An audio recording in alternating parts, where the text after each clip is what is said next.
Jed, can you just kind of take us through the timeline of the Tucker trade? Just when did it start to feel like this was a deal that you guys would be able to complete? And just what does it mean adding a player of his caliber to this lineup?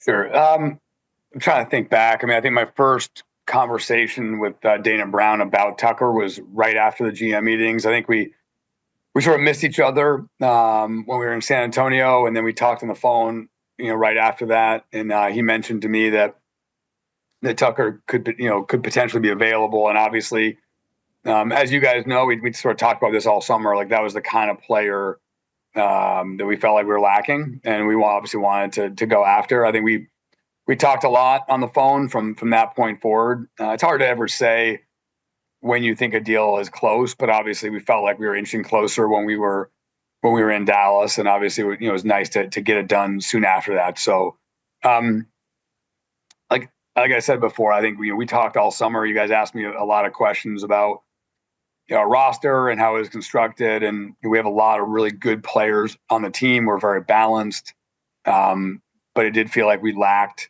that kind of consolidation of war, I would say, on our roster in one player. And obviously Tucker's, just one of the best players in baseball, period. And, obviously to acquire a player like that, it comes at a real price, but it's a price we're willing to pay given the fact that that was something we felt all summer that we lacked, and something we really wanted to bring to this team.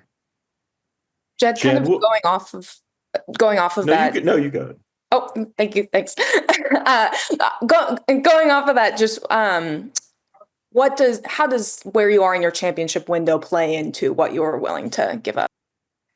Well, I think you wouldn't make this kind of deal if you felt like you didn't have a lot of good players around a player like Tucker. I think that, going back to, kind of 21, 22, it wouldn't have made sense to do this deal. I think that it made a lot of sense for us to do it with where we are right now.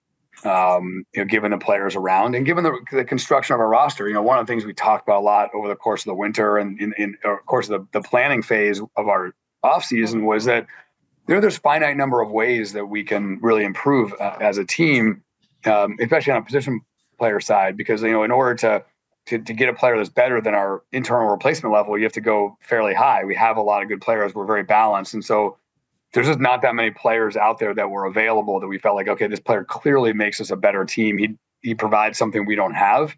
And obviously, Tucker provides that. So that was a big part of the impetus to doing the trade.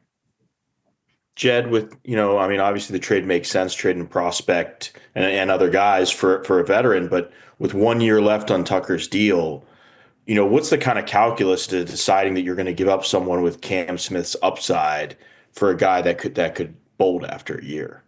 Sure. Well, I think anytime it's very difficult to acquire players of this caliber. They're not available often.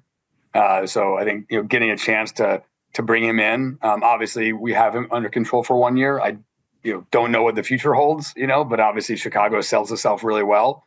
And so, like I said, I'm excited to bring him in, for this year, and we'll see where it goes beyond that. But, clearly this was the kind of player that we lacked. I think that,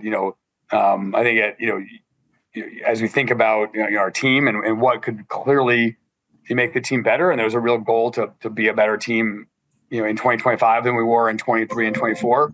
Going out and acquiring a player of this caliber made a lot of sense for 2025. Just to follow real quick, do you think Chicago's great, but money is good too? Do you think you guys are going to have the resources to make him a competitive offer if things go well this year?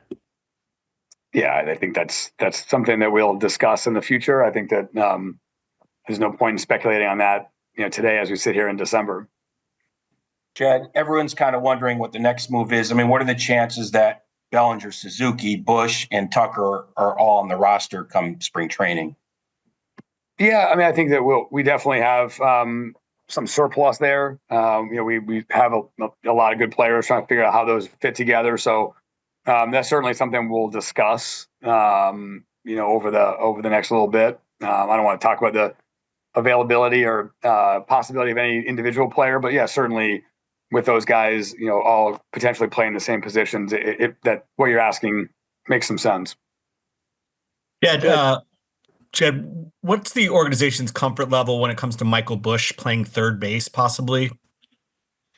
We really see Michael as a Gold Glove first baseman, and that's our focus. Can he move around a little bit? Of course, like his versatility is great, but he made real strides at first. I thought after the first month of the season, he was fantastic at first, and that's certainly how we're seeing him. Jed, Jed, going off that, beyond the timing being right for this move, how much of a factor was it that it's been a while since you guys haven't made the playoffs? Maybe there's a little outside pressure to kind of push all in, and even the concept that, you're on the final year of your deal and there's a little pressure there as well. Yeah. I mean, I think that I always think all in is sort of a narrative. I think that you're always doing moves for now and for the future and trying to balance those. And, I think when you think about, I'll use a player like Wisniewski as an example. We acquired him, in a trade where we were, getting back future assets. And so there's sometimes you gather future assets and sometimes you push some of those assets forward in order to acquire a player like Tucker. So I do think there's always that push pull of the things you're doing for now and things you're doing for the future. Ultimately, our goal was to try to be a better team than last year, and that's been our focus. I think we, last year the way the shape of the season was disappointing. I think we felt like we were a little better team than our record, but the goal is to keep pushing, and I think Tucker does that. And honestly, my own situation, that's not a concern. I think that for me, I don't look at it that way. I think that I've been in the game for a long time. I'm confident in my abilities and my resume, and I just think that this is my job. Always is to be the best steward of the organization. I try to make good decisions. For the Ricketts family, try to make sure that I'm setting us up for a good future, but also trying to set us up for an exciting present. And I don't think this deal is in any way in conflict with that.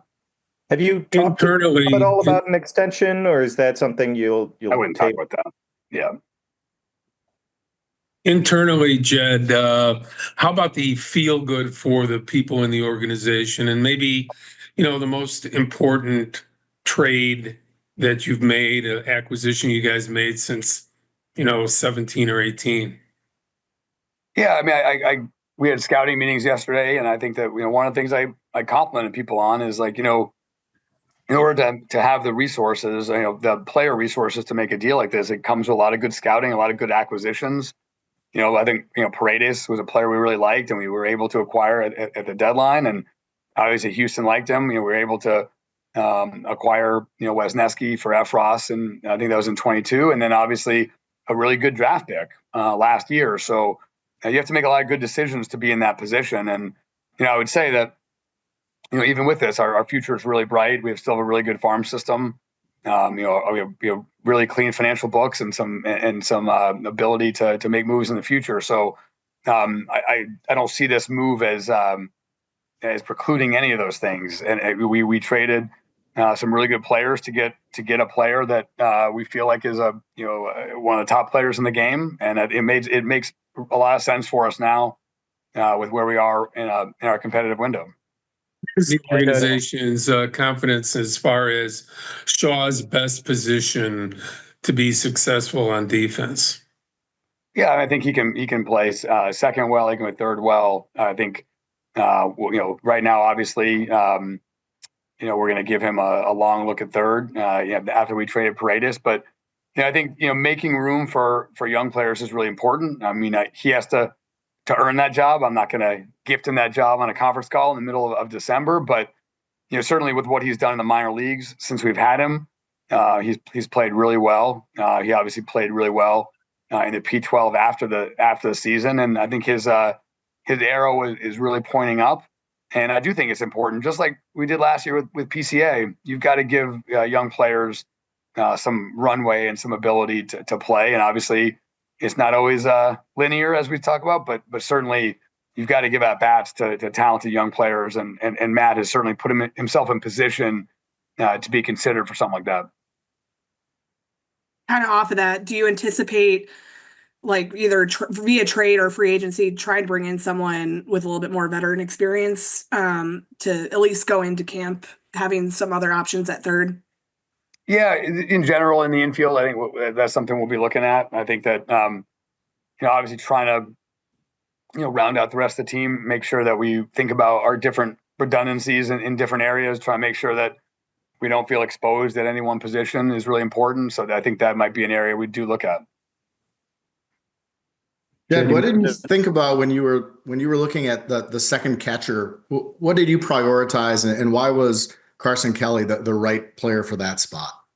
Yeah, that's a great question. I think Carson does a lot of things really well. One of the things that was really appealing to us was his defense. He throws well, which I think is really important in today's game with a lot of base stealing. And so I think we prioritize just getting a really good player.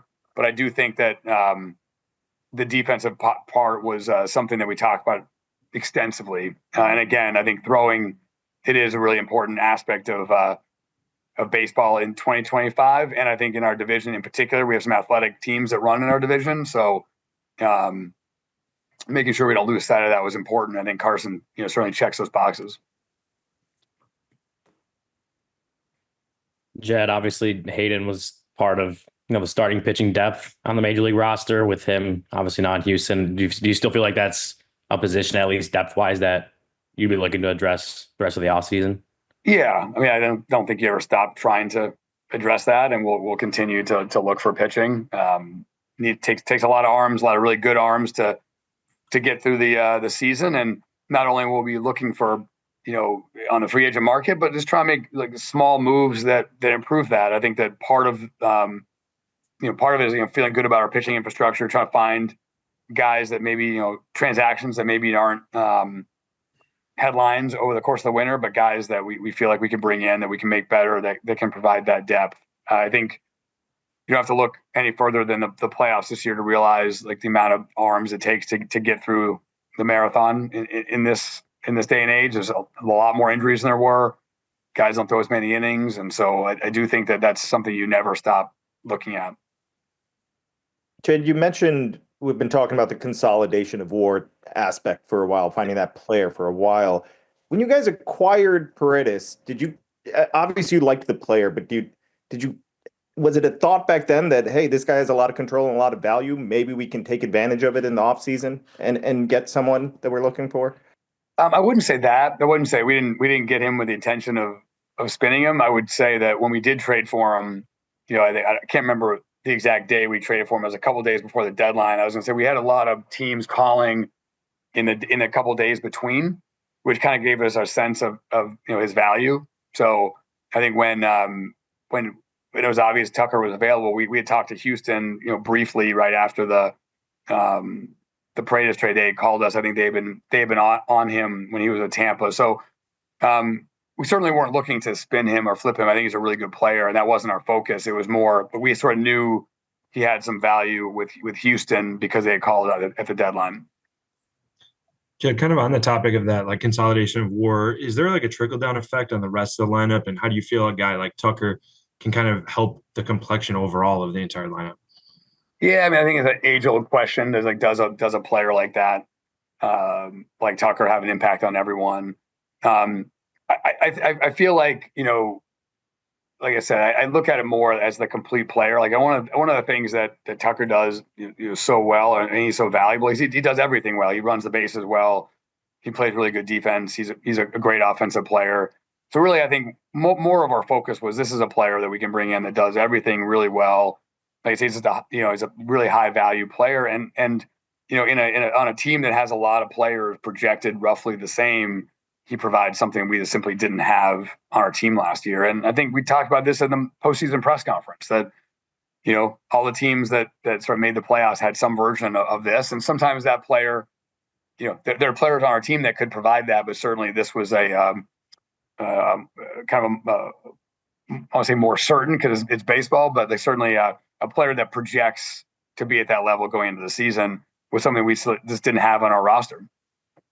Is there any hesitation using any more of your top elite farm system guys, top 5-7 guys in future deals, or is, as you've always informed us, that's why we get players to use for a major league team and to get others? Yeah, I think everything is a one-off decision. Like, does this make us better now? What is this doing for the future? I think that's a constant balance. So I don't think you do one deal and say like that prohibits a bunch of other deals. I think, but everything is done in concert, and I think you have to figure all those things out and make that determination. But ultimately, the goal isn't to the goal is to be a better team next year, but certainly the goal isn't to be only good next year. And I think that's always going to be a focus, that you're going to always have that the present future balance. And I think that that'll now that we've made the Tucker deal, like that'll be a consideration in the future deals we do. Jed, just to put a fine point on Tucker's future, are you interested in engaging in extension talks? Do you see openness on the other side for him? Yeah, I mean, like of course you want players like Kyle Tucker for a long time. There's no question. I mean, again, he's at such an elite level in our game. I mean, are you ever going to know if we're having extension talks? Like, no. So I wouldn't comment on it, but like, of course, like, when you acquire a player like that, you want to have that player for a long time. And, I think that, certainly there will be contact with his agents, that we'll have discussions. We'll keep those internal. But yeah, I think that you always kind of look at it that way. You want good players for a long time. These meetings that you talked about, are they kind of replacing the organization meetings that usually take place later? Is that what you're doing the few days here? Yeah, we have a lot of player development in town. All of our scouting staff's in town, and we try to have meetings at various times of the year. We had leadership meetings in October, so I think it's always good to get everyone together and talk about our direction and what we can do better. And there'll be a good few days of meetings. Jed, you mentioned last week that you were kind of like in the fourth or fifth inning of the offseason. Does this kind of accelerate where you view your team building is, or is there still more to come? Yeah, I mean, it's still early in the offseason, and certainly there's a lot of players out there, and our team's not complete, so we'll continue to make a lot of moves. So I think that we're not done. We have to continue to round out the team to get better for next year, and we'll work on that for the next couple months. Industry-wise, it looks like more people are concentrating on trades. For the people that you talked to since you were at the winter meetings and now, is that the perception you get, that people are kind of putting the free agency on the back burner as they discuss deals? I mean, I can only speak for us. And I think I said to you guys at the meetings that more of our discussions were on trades than free agency. And I think that's continued, but I can't speak for what other people are doing out there. That was the Cubs' focus. Hey, Jed, I mean, now you basically have 3 good to great right fielders. Where does this move leave Seiya and Bellinger with, a lot of time to go still in the offseason? Yeah, I tried to answer that before. I mean, I think, obviously, we'll have discussions around them. I think that, obviously they're all really good players, and there may be some overlap in playing challenges there, or maybe we can make it work. So I think we'll continue to have discussions about that. And if something makes sense for next year, we would talk about it. But I'm not going to sit here and talk about like any individual player's likelihood of being traded. I don't think that's fair to them, and it's not really that smart in terms of a organizational standpoint. Well, you're just someone who always kind of thinks about like worst case scenarios. Like if some guy goes down, is that part of the conversation now? Like, do you have to trade one of those 2 guys, or could you kind of run it back and see what happens? Yeah, I mean, I think depth is important. Obviously, I think there's depth is important. There's also you're thinking about like how does this work from a resources standpoint and a allocation standpoint and a playing time standpoint. So I think those are all discussions we've been having. Jed, kind of building off what Patrick's saying, Seiya clearly doesn't seem to be interested in being the designated hitter on a regular basis. Like, is that a concern as you weigh stuff like that? Do you feel like he's still the type of player that could be productive, maybe if he isn't altogether too happy, being a full-time or a primary DH? Yeah, I mean, he was a great hitter for us in the second half in that role, and I think he's a really productive hitter. So I mean, I think that I'm excited he's a Cub.